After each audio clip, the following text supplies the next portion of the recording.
À la balustrade d'un balcon, le tout nouveau président de la République jette un long regard méditatif sur son prédécesseur. Il s'éloigne vers la sortie qui est aussi l'entrée. Macky Sall a tourné le dos à cette résidence, belle tant de fois convoitée, et qui depuis l'indépendance ne s'est offerte qu'à 5 Sénégalais d'exception.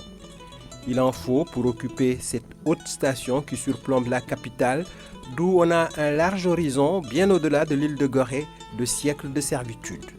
Face au président sortant, une foule de fidèles, de simples citoyens, des curieux ou des badauds, des gens de toutes conditions venus lui témoigner leur gratitude quand sonne l'heure de s'en aller. Surtout ne pas se retourner, comme disait Sardou, dans un de ses opus inaltérables par le temps qui passe et qui efface. Surtout ne pas se retourner. S'éloigner un peu plus. On peut deviner la grande émotion qui emplit son cœur et son âme en ces moments qui mettent un terme à 12 années au service de la nation. À qui ne regarde rien, tout adieu est facile, mais quand on a son pays en bandoulière, il est évident que ce sont des instants durs, poignants. Plongé dans ses pensées mystérieuses et impénétrables, le président Diomaye mesure le poids de ce destin exaltant et redoutable qui est le sien.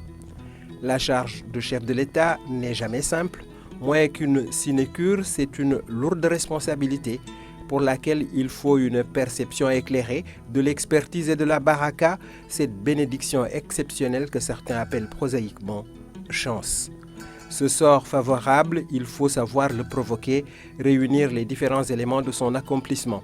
Après, on pourra dire que les planètes étaient alignées.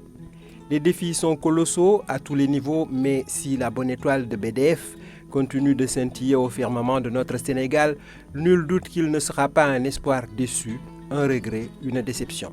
Lui souhaiter tout autre mal que celui-là relève d'un mauvais augure qui n'honore personne. Car de sa réussite dépendra l'essor de la patrie. Il poursuivra l'œuvre de construction nationale entamée par l'ensemble de ses prédécesseurs.